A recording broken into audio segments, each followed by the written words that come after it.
आमने सामने। कमल बेटा, तूने बहुत अच्छा किया जो मेरे एक बार कहने पर पति और बच्चे के साथ यहाँ आ गई। क्या करती माँ, और कोई रास्ता भी तो नहीं था। इनका काम वहाँ नहीं चल रहा था और मेरा बच्चा भी बड़ा हो रहा है, खर्च बढ़ रहे हैं। अब आपने यहाँ बुलाया है, घर देखा है तो मेरा अच्छा ही सोचा होगा। कोमल सुमन की इकलौती बेटी थी जिस पर सुमन अपनी जान छिड़कती थी। पर जैसे ही सुमन को पता चलता है कि उसके दामाद की नौकरी चली गई है और आज भी कोमल किराए के मकान पर है, तो वो बिना कुछ सोचे समझे अपनी बेटी को अपने पास बुला लेती है और अपने घर के सामने वाले घर में उसे रहने को कहती है। अब कोमल ज्यादातर समय अपनी माँ के ही घर में बैठी रहती और अपनी ननद को अपने घर में बार बार यूं दखल करता देख राधा भी अंदर ही अंदर जलती रहती। ऐसे ही एक दिन, अरे ननद जी, इतनी सुबह सुबह कहीं आपके घर का राशन तो नहीं खत्म हो गया? भाभी, माना कि मेरे पति की अभी नौकरी नहीं लगी, पर इसका मतलब ये तो नहीं कि हम खाने के लिए भी मोहताज है। मैं तो बस यहाँ माँ से मिलने के लिए आई थी। अरे कोमल बेटा, तू तो जानती है ना अपनी भाभी की हरकतों को। उसके बातों को दिल पर मत ले और मेरे साथ मेरे कमरे में चल बेटा। मुझे बता क्या हुआ। वैसे भी तू बड़ी परेशान नजर आ रही है मुझे। माँ जी, ननद जी तो हमेशा ही परेशान नजर आती है, इसमें कौन सी नई बात है? हाँ, देख रही हो ना किस तरह से भाभी मुझे ताने दे रही है। भाभी जलती है मुझसे। राधा कुछ बोल पाती उससे पहले ही राकेश वहां आता है और घर में चल रही गर्मा गर्मी को देखकर कहता है, अरे भाई, अब क्या हो गया? सुबह सुबह क्यों शुरू हो गई तुम दोनों ननद भाभी? और कोमल, आज तो सुबह सुबह यहाँ क्या बात हो गई? क्या बात होनी है भैया, आपने तो अपना पल्ला झाड़ने के लिए मेरी शादी ऐसे आदमी से कर दी जो काम ही नहीं करता। मुझे खुद को भी अच्छा नहीं लगता, हर छोटी बड़ी चीज के लिए मुझे आप लोगों का मोहताज होना पड़ता है। अरे भाई, क्या बात हुई? बता तो सही। अभी तेरे घर वाले जिंदा है? भैया, इनको कहीं नौकरी नहीं मिल रही, आप अपने साथ ही लगवा लीजिए ना। बस इतने से बात के लिए इतना परेशान हो रही है? अरे तू मुझे पहले ही कह देती तो मैं तेरे पति को अपने साथ ही लगवा लेता। चल, आज मैं अपने ऑफिस में बात करता हूँ। अगर मेरे ऑफिस में जगह नहीं होगी तो मैं कहीं और उसे लगवा दूंगा, पर 1 हफ्ते के अंदर अंदर तेरे पति की नौकरी लगनी पक्की है। इतना बोलकर राकेश मुस्कुराता हुआ ऑफिस के लिए चला जाता है। वहीं दूसरी ओर राधा भी अपना गुस्सा अपने अंदर दबा देती है और घर के कामों में लग जाती है। सुमन अपनी बेटी के साथ अपने कमरे में चली जाती है। ऐसे ही कुछ दिनों बाद, माँ, तुम्हें क्या बताऊं मैं, मेरे सास ससुर इतने खराब है कि उन्हें अपनी बेटी की और मेरी तो जरा भी फिक्र नहीं है। अरे आप क्या कर दिया तेरे सास ससुर ने? अरे माँ, मैं तो खुद आप लोगों के भरोसे पल रही हूँ और मेरे सास ससुर गांव से यहाँ आने की बात कर रहे थे। मैंने तो इन्हें साफ साफ मना कर दिया। यहाँ तो मुझे अपने सुबह और रात के खाने के बारे में सोचना पड़ रहा है, उन्हें कहाँ से खिलाती, और घर में राशन भी नहीं है। शर्म आ रही है, किस मुंह से आपसे बोलूं। अरे इसमें शर्म वाली कौन सी बात है? तू मेरी बेटी है, अगर मैं तेरा ध्यान नहीं रखूंगी तो कौन रखेगा? आने दे राकेश को, शाम को मैं उससे कहकर तेरे घर का सारा राशन भरवा दूंगी। कोमल बड़ी ही चालाकी से अपनी माँ से अपने घर का राशन भरवा लेती है। अब इसी तरह से समय बीतता है और कोमल आए दिन अपनी माँ के घर आ जाती और वहीं पर खाती रहती। यहाँ तक कि अब अपने घर के काम भी नहीं करती और किसी न किसी बहाने अपनी भाभी से अपने घर के काम करवाती। भाभी, मेरे सर में ना बहुत दर्द हो रहा है, सुबह से तबीयत ठीक नहीं है, रात भर सो नहीं पाई, आँख भी नहीं खुल रही। और आप तो जानती है ना, आपके नंदोई को साफ सुथरा घर पसंद है। अगर उन्हें साफ घर नहीं मिला तो शाम को आकर कलेश मचा देंगे। नाना जी, अभी तो शाम होने में बहुत टाइम है, अभी तो पूरा दिन पड़ा है। अब दवाई ले लो और जब आपको लगे कि आपकी तबीयत ठीक है तो घर साफ कर लेना। अरे घर कहीं भागा थोड़ी ना जा रहा है। मैं जानती हूँ भाभी, अगर बात शाम तक की होती तो मैं खुद ही कर लेती, पर वो ऑफिस से निकल चुके हैं। पता नहीं किस वजह से उनकी आज जल्दी छुट्टी हो गई। वो घर आ रहे हैं, अगर उन्होंने घर फैला देखा तो खामखा कलेश हो जाएगा ना। बहुत छोटा सा तो घर है, 1 ही फ्लोर की सफाई करनी है तुझे। कौन सा मेरी बेटी तुझे कह रही कि उसके घर में जाकर खाना बना दे? झाड़ू पोछा ही तो करना है ना, कर दे। इतना नाटक क्यों कर रही है? बेटी ना हो गई जैसे कि ये इस घर की महारानी हो गई और मैं इसकी गुलाम। अपने घर का भी काम मैं ही करूं और इसके घर का भी। खुद तो यहाँ आकर मुफ्त का खाती है और हमसे सारा खर्चा लेती है, फिर भी देखो शर्म नहीं आती इस तरह की बातें करते हुए। अब इसके घर का काम भी मुझे ही करना पड़ेगा। पता नहीं इससे कब छुटकारा मिलेगा। गलती कर दी इस घर के लोगों ने जो आमने सामने घर दिलवा दिया, और सबसे बड़ी गलती तो मेरे पति ने करी इसके पति को नौकरी पर लगवाकर। आंखों में इनके जरा भी शर्म नहीं है। माँ, लग नहीं रहा भाभी को देखकर कि उनका जरा भी मन है, वरना आप खुद ही देखिए ना, आपकी बात सुनकर भी भाभी कैसे अनसुनी करके चुपचाप यहाँ खड़ी है। ऐसा नहीं है ननद जी, मैं बस ये सोच रही थी कि अगर मैं आपके घर का काम करने के लिए चली जाऊंगी तो यहाँ का काम कौन करेगा। पर कोई बात नहीं, अब जब आप लोग इतना जिद कर रहे हैं तो मैं यहाँ का काम छोड़ देती हूँ और पहले सामने के घर का ही कर लेती हूँ। अब ना चाहते हुए भी राधा अपनी ननद के घर में जाकर काम करती है। समय यूं ही बीतता है और समय के साथ कोमल की दखल अंदाजी भी अपने मायके में बढ़ने लगती है। अब कोमल इतना ज़्यादा अपने घर वालों के सर पर चढ़ जाती है कि उसके घर वाले भी उससे परेशान होने लगते हैं। ऐसे ही एक दिन सुमन राधा के साथ शॉपिंग करके घर आती है और देखती है कि उसकी बेटी दरवाजे पर खड़ी है।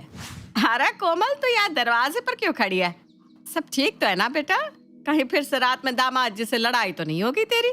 माँ, आप तो चाहती हो ना कि मेरी हमेशा उनसे लड़ाई हो, तभी इस तरह की बातें कर रही हो। और क्यों, मैं यहाँ नहीं आ सकती क्या? मेरा आना अब आपको भी खटकने लगा है क्या? अरे नहीं नहीं बेटा, बिल्कुल भी नहीं। तू तो बुरा मान गई, मैं तो बस मजाक कर रही थी। अच्छा चल, घर में चल बेटा। इतना बोलकर सुमन कोमल को घर में ले आती है। अब राधा और सुमन सामान का हिसाब करने लगते हैं। तभी कोमल की नजर एक साड़ी पर पड़ती है और वो अपनी माँ को ताना देते हुए कहती है, माँ, आप तो बड़ी बेकार निकली। भाभी को साड़ी दिलवा दी और मुझे तो ये बताया तक नहीं कि आप बाहर शॉपिंग करने जा रही हैं। मुझसे पूछा भी नहीं। अरे मुझसे क्यों पूछोगी? मैं महंगी साड़ी पर जो हाथ डाल देती, बहू के सामने बेटी की इज्जत ही क्या है? अरे कोमल, तू ना बेकार ही बात को लंबा खींच रही है। ये साड़ी बहू की नहीं है। परसों शादी में जाना है तो ये साड़ी मैंने उस लड़की के लिए खरीदी है जिसकी शादी है। अगर तुझे ये साड़ी पसंद है तो तू रख ले। हाँ हाँ, अब तो आप इस तरह की बातें ही करोगी ना। मैंने आपकी चोरी जो पकड़ ली, और मुझे नहीं चाहिए कोई साड़ी। मैं जा रही हूँ अपने घर में। गलती करती मैंने यहाँ आकर। कोमल छोटी सी बात पर मुंह बनाकर वहां से गुस्से में चली जाती है। इसके बाद सुमन अपनी बेटी के घर जाती है और उसे काफी मनाती है। अब इसी तरह से कुछ दिन बीत जाते हैं। एक दिन राधा घर में चाइनीज और इटालियन फूड बनाती है। अगली सुबह जब कोमल अपनी माँ के घर आती है तो देखती है कि उसकी माँ और भाभी रात का बचा हुआ खाना खा रहे हैं। उन लोगों को चाइनीज और इटालियन खाता देख कोमल अपनी माँ से एक बार फिर लड़ने लगती है। ओ, तो रात को 56 भोग बना था। किसी ने मुझे बताना भी जरूरी नहीं समझा। सही है, खा लो छुप छुप कर। अब खाना भी आप लोग मुझसे छुपा कर खाते। नाना जी, आपके घर में खाना जल्दी बन जाता है। हमने रात में लेट से बनाया था। हमने सोचा आपको दे दे, पर आपके घर का दरवाजा और लाइट बंद थी, इसलिए नहीं दिया। और बासी खाना आप खाती नहीं, इसलिए आपको पूछा नहीं। रहने दो भाभी, ये सब बस एक बहाना है ना देने का। इस तरह से एक बार फिर कोमल छोटी सी बात पर मुंह बनाकर चली जाती है। सुमन, जो अपनी बेटी को अपने सामने वाले घर में रहता देखकर खुश थी, अब वही अपनी बेटी के पास होने से दुखी रहने लगी। और सुमन बहुत अच्छे से समझ चुकी थी कि अब उसकी बेटी वो घर खाली करके नहीं जाने वाली। इसलिए जब रात को राकेश घर आता है तो सुमन राकेश से बात करती है। राकेश बेटा, मैं परेशान हो गई हूँ। मैंने अपनी जिंदगी की सबसे बड़ी गलती की, तेरी बहन को सामने वाले घर में रखकर। एक काम कर, तू कोई दूसरा घर देख ले। अब ये घर खाली कर कर वहीं रह लेंगे। क्यों माँ, इतनी जल्दी अपनी बेटी की हरकतों से परेशान हो गई? हाँ बेटा, समझ में आ गया। शादी होने के बाद बेटी जितनी दूर रहे उतनी ही अच्छी लगती है। भगवान का शुक्र है माँ जी कि आपको ये बात समझ में तो आई, वरना हमारे समझाने का तो कोई फायदा ही नहीं था। अब क्या था, सुमन खुद भी अपनी बेटी की इन हरकतों से इतनी परेशान हो जाती है कि वो राकेश से बात करके जल्द से जल्द अपने बेटे बहू के साथ दूसरे घर में शिफ्ट हो जाती है, जो घर उसकी बेटी के घर से काफी दूर था।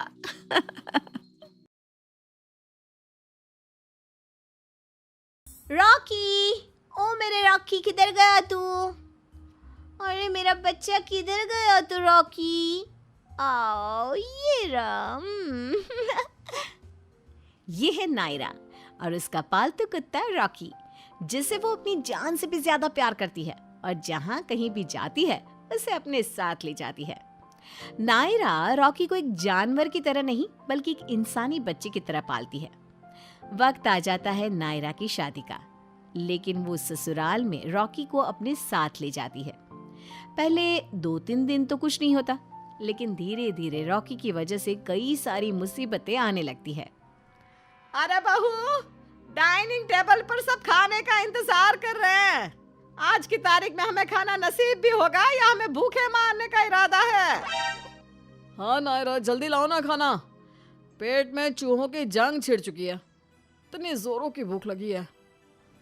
लगता है बहू रसोई में ही खाना बनाते बनाते सो गई है, इसलिए हमारी बातों का जवाब भी नहीं दे रही। सास, ससुर और पति तीनों को बहुत तेज भूख लगी थी, लेकिन नायरा वो जब बाहर खाना लेकर आती है तो सब उसके हाथ में खाना देखकर हैरान रह जाते हैं। नायरा बहू, ये कुत्तों का खाना और दूध, तुम्हारा दिमाग खराब हो गया है क्या? अब तुम्हारे रॉकी के साथ साथ हम भी ये जानवरों वाला खाना खाएंगे क्या? अरे नहीं नहीं, ये खाना तो सिर्फ मेरे राजा बेटे रॉकी के लिए है। वो भी तो हमारे साथ बैठकर यहाँ खाना खाएगा ना। और खबरदार, जो आइंदा से उसे जानवर कहा तो वो जान है मेरी। क्या?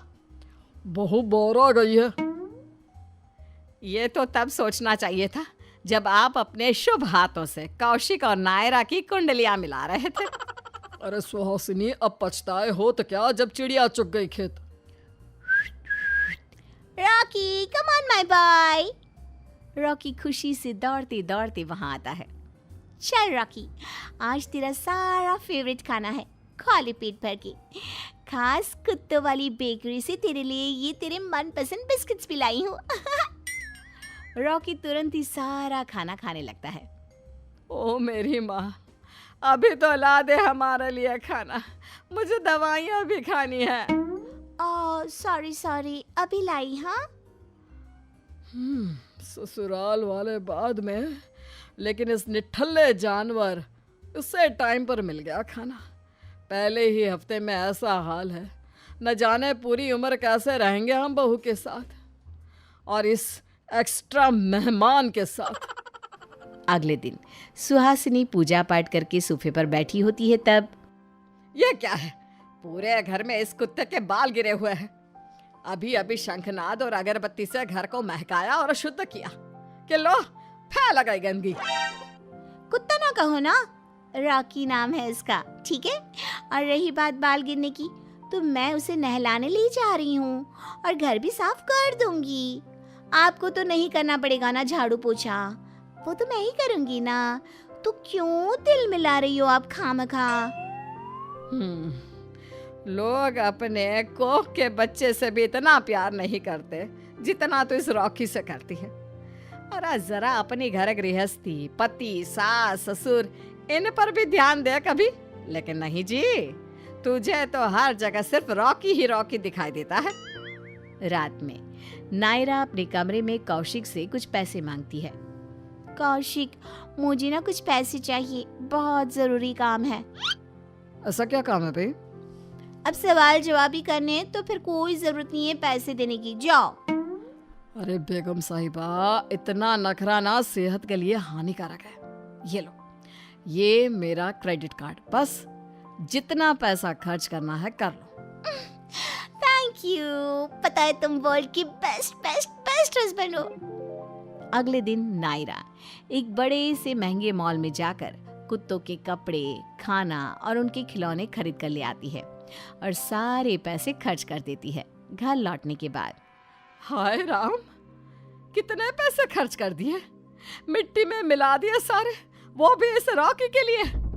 नायरा, मुझे तो लगा कि तुम अपने लिए और घर के लिए कुछ खरीदना चाहती हो, लेकिन तुमने तो इस छछूंदर के ऊपर सारे पैसे उड़ा दिए। कौशिक, तुम्हारी हिम्मत कैसे हुई मेरे बच्चे को ऐसे बोलने की? अब मैं तुम्हें कभी भी बच्चा नहीं दूंगी। मैंने सोचा था कि रॉकी को एक भाई या बहन मिल जाएगी, लेकिन अब बिल्कुल नहीं। क्या? अरे तू कोई नशा करके आई है क्या, या कुछ अनाप शनाप खा लिया है जो ऐसी बहकी बहकी बातें कर रही है? नायरा रोने लगती है और रोते हुए कहती है, हाँ, इसमें क्या गलत कहा मैंने? सही तो कहा। कौशिक और आप दोनों को बच्चों का मोह नहीं है, स्नेह नहीं है, इसलिए मेरे इस छोटे से नन्हे से रॉकी से भी आप ऐसे बदसलूकी से बर्ताव करते हैं। खैर कुछ दिन बीतते हैं। एक दिन जब सास की सहेलियां घर पे आती हैं, तभी दरवाजे पर, आओ आओ बहनों, वो छाते ना उस बाल्टी में रख दो, गीले है ना। वाह सुहासिनी बहन, क्या अगरबत्ती लगाई है, बहुत ही बढ़िया महक है। और तो और घर भी बड़ा सुंदर है। कि तभी अचानक से वहां पर रॉकी आ जाता है और वो सास की सहेलियों को देखकर जोर से भौंकने लगता है।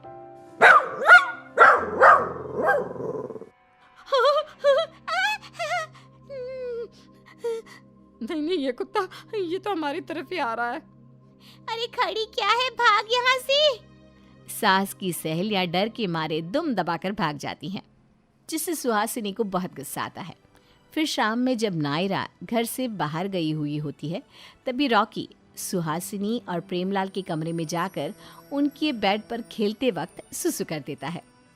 बाद में इस बात का पता चलने पर सुहासिनी एकदम गुस्से से आग बबूला हो जाती है। नायरा!